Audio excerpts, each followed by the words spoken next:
We are still on mountains and the weather. Could the Incredible Hulk please remind me, what is the windward side of a mountain? If I'm talking about the windward side, what am I talking about?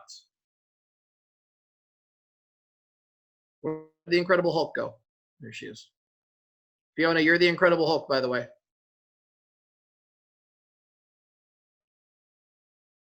The windward side is this car. Yeah, so it's this. So how do you know it's that side? Besides the fact that it says windward, how do you know it's the windward side? What makes it the windward side? Because it wrote windward side. Say again? Because it wrote windward side at that part. Yeah, I said if it did not say windward side there, if it was not written, how would you define windward side? What makes it the windward side? Because the arrows were pointing Okay, up. what do those arrows mean? That means the wind are going blowing to that side. Good. So the windward side is the side the wind is blowing from. What do you usually also have on the same side? Where is that wind coming from, Judy?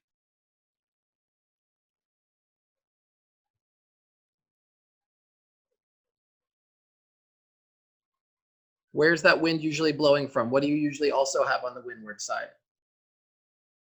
I'll give you a clue. I'm circling it right now. Can you turn on your audio, please? Judy, please. Water. Okay, so the sea or the oceans are there where it's blowing from as well. So we know the windward side is where the winds are coming in off the sea. What is the leeward side, Jessica?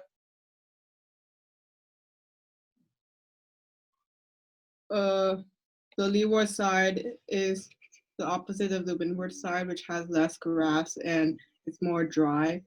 Right. So the leeward side is the side of the mountain that the wind is not blowing from. And Jessica started to go on to the next question already. She said there's less grass and it is more dry. William, why is that?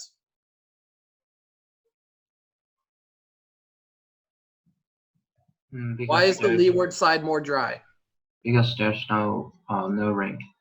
Right, there's less rain on that side. Lily, why is there less rain on the leeward side? Is Lily there? Oh no, Lily disappeared. William, keep going. Why is there less grass and less vegetation on the leeward side? Can you explain?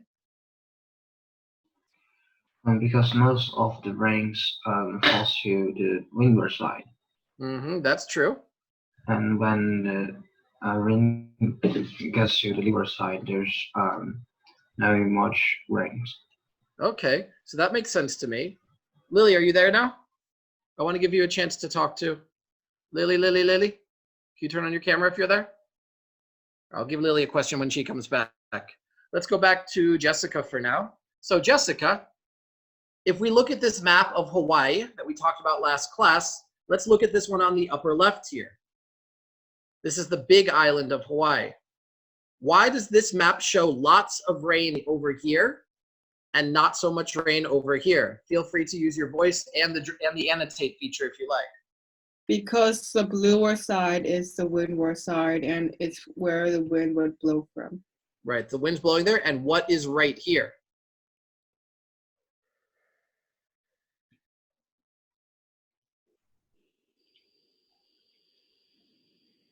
Having the wind blow, Jessica, keep going. What's right there in the middle? That's the toppy top of the mountains. Right. So the cloud couldn't go past the top of the mountain. So the water will get kept on the windward side of the mountain. So the other side of the mountain would be dry. Right, which we can see on the bottom from the satellite photo, that once the clouds crest the mountains, usually they've already dropped all of their precipitation. For an island like this, it's not enough just to have a windward side. You need some mountains too. If it's a flat island, then you're not going to have a windward and leeward side because there's not going to be any mountains forcing the clouds up, causing them to condense and then to precipitate before they come over. Good so far? Questions before we keep going? All right. So let's look at another example of windward and leeward before we continue on. So here's another one. We're looking at the United States here, and we're going to look here on the bottom right map. We're looking at the Sierra Nevada mountains right there. I used to actually live in that area, and it shows that effect really dramatically.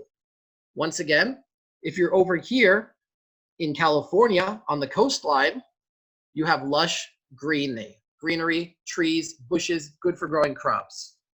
When you cross over the other side to Nevada and Arizona, it is desert.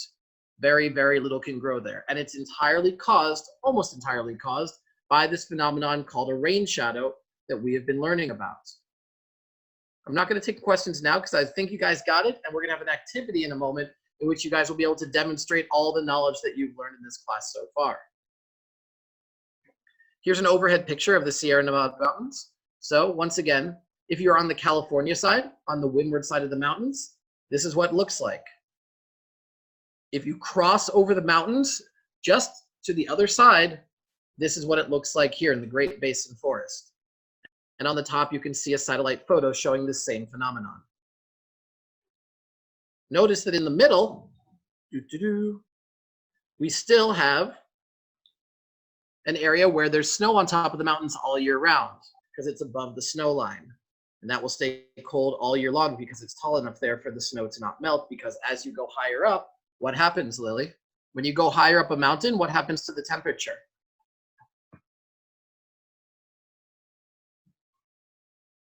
Lily, you remember? When you go higher up a mountain, what happens to the temperature?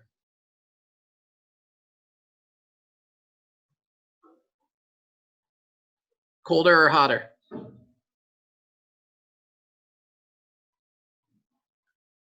think Lily is having some connectivity issues. Fiona, can you remind me? It gets lower. It gets lower, right? The higher you go up, the colder it gets. That's why even in some very hot areas like near the equator, if you go high enough up a mountain, then you still can get some snow and ice up there because it gets cold enough that it will not melt. Hey, Fiona, can you just turn off your background so we can see you? It's not working well, please. Thank you. Let's talk about a few other basic things before we get to what I promised last class, and that will be a review of weathering for some of you and an introduction to weathering to other of you, because of course when we learn about mountains and the weather, we have to talk about weathering and how it affects them. Before that, of course, let's talk about some basic things that you should know about. Of course, some mountains are going to get more sun, other sides will get less sun. That's why I say a rain shadow can have some effect on vegetation or one side, but depending on where the mountains are in the world, one side of the mountain might get more sunlight than the other. And that's another thing that can lead to more vegetation on one side than the other. The sunnier side will have more vegetation, more greenery, and be better for growing crops than the other side. These pictures here on the bottom have nothing to do with our class, and I just thought they were really cool. So please take a minute to look at these pictures and notice how cool they are. Who has the guts to try this? William, you want to do it? Are you raising your hand because you want a tightrope rock there? No, I have a question. Yeah. The shadow, the rain shadow same with the sun shadow? Yeah, it can be. You're asking if it can combine the effect, right? Yeah. Yeah. Depending on the area that you're in, if there's an area that is getting more rain and more sun, then it can compound it even further and cause even more greenery there. Yep, exactly. You got it. Any other question? Oh my gosh. Can you imagine riding a bike on something that thin? That's scary just for me to look at. Boy. Here's another one that might not be as easy to understand, but maybe after a little bit, it'll make sense to you. Let me ask you guys a question. Have you ever had like the firemen, when you were in school, maybe in primary school, did the firemen come over to your school and like give you a talk about what to do if there's a fire in your school or a fire in your building? William, they did? I see you're shaking your head, yes. Do you remember anything they taught you? What do you do if there's a fire in your school or in your home? How do you get out?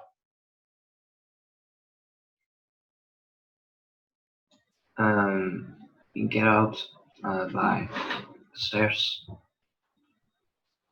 Get out by the stairs. Okay. So if there's a fire in the building, when you're going to those stairs, if there's fire in the room that you're in, should you just stand up straight and walk like this, boom, boom, boom, marching over towards the stairs? No. How should you be moving? What position should your body be in? We should get lower. You have to get lower. Everyone hear that? You got to get lower. Jessica, why is William saying that if you want to escape a burning building, you should stay low? Because the smoke goes higher. Not just the smoke, but what else, Judy? I saw your hand. Well, basically, warm air rises and cold air sinks. Warm air rises, huh? Yeah, that's interesting. I noticed that when I was younger because I had bunk beds with my brother. You guys know what bunk beds are? Top bed, lower bed, one on top of the other. And mine was always hotter because I was on the upper bunk. I noticed that. But it doesn't seem to really go with what we learned earlier, right? When you're outside, it's a little bit different. Judy just said that warm air rises. But Fiona said that the higher you go up the mountain, the colder it gets. I'm so confused. How does that work? How can both Judy and Fiona be right? Because they're both right. Judy's right. Warm air rises. Fiona's right. If you go higher up the mountain, it gets colder. How does that work? Anybody have some ideas? Who can help me? Yes, William?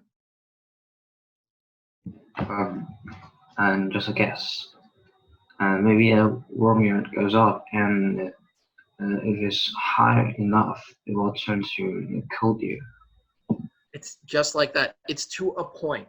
Warm air rises, but eventually, if the altitude is high enough, the temperature drop of that will outweigh the rising warm air. That's what comes into play for this next little bit that I'm going to teach you. The first thing is that you guys need to know what a valley is. A valley is a low area in between two mountains usually. It's in your note-taking books already, right? Now, oftentimes, if you're in a mountainous area, you will notice things like this. Look in this picture here. You'll notice that this town in the mountains is not all the way at the bottom of the valley here. It's built on a hillside. Now that seems a little bit dumb, right? It's much harder to build on a hillside than down in the flat valley. They would have to do a lot more construction. They would have to dig flat areas into it to put the buildings there. Why are they building up on the side of the mountains a little bit up from the valley instead of down here in the valley floor, Lily? Can you help me understand? Why are they building higher up? Because the air the air gets warmer. It gets warmer. The cold air drops all the way to the bottom of the valley. So just like Lily said, all the way down here at the bottom is going to be actually a bit colder than up here. But if you go all the way up here, that will be even colder than that. Everybody following? It's amount of degrees going with it. I bet you've noticed this before. People also choose to plant their crops not down in the valley, but on the hillsides of the mountains, on the slopes. Anybody been to a rural area, the countryside, maybe in China, and seen crops growing on the mountainsides? Raise your hand if you've seen that before or seen pictures. Judy shaking her head, yes. I see Fiona saying, yeah, I've seen it too. And it doesn't make sense as based on work because that's a lot of work to cut terraces into the side of the slopes to build these things. But it's because the warmer air makes it a better climate slightly up from the valley than all the way down in the valley floor. Thumbs up if you understand. Towns, vineyards. Anyone know what a vineyard is? What's a vineyard? What do vineyards grow? Judy?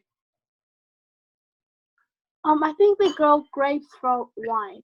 They do. They grow grapes. Doesn't have to be for wine, but a lot of time it is for wine. Yeah, this is a vineyard down here. Those are grapes.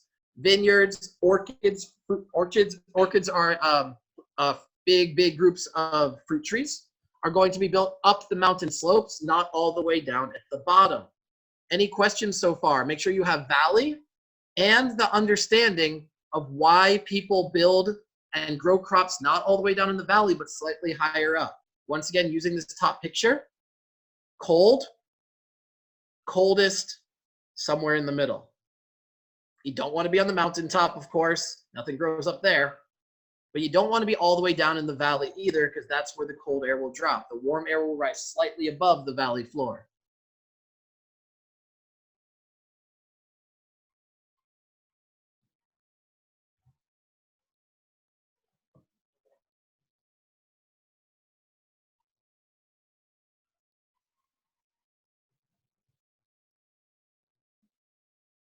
Raise your hand if you have any questions. Raise your hand if you are not ready to go on. All right. Before we get into weathering in the mountains, first I want to make sure that everyone understands what we have learned so far. Please take out your phone if you have it and take a quick picture of the screen so that you have these questions with you when I send you off to your groups. In your groups, discuss and make sure that everybody has a chance to display their knowledge. What is a rain shadow? Pretend it's a test question. To get full credit on this question, you must tell me what a rain shadow is, and you must use the terms windward and leeward correctly in your explanation. Everyone in your group should be able to do that. Number 2, if you are searching for the best place to live in a mountainous area, then should you build your home high in the mountains, on the lower slopes of the mountains, or in the valleys? We just discussed this. Make sure that your group understands this as well. I'm going to put you into groups right now. It's going to be at random. It's going to be a 2-minute activity. It should not take you too long on this one.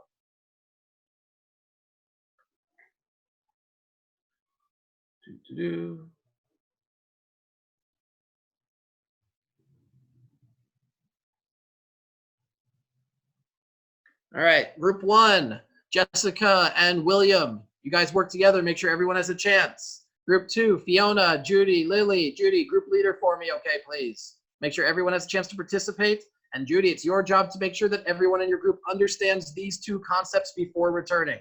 Cool? On your marks, get set, go.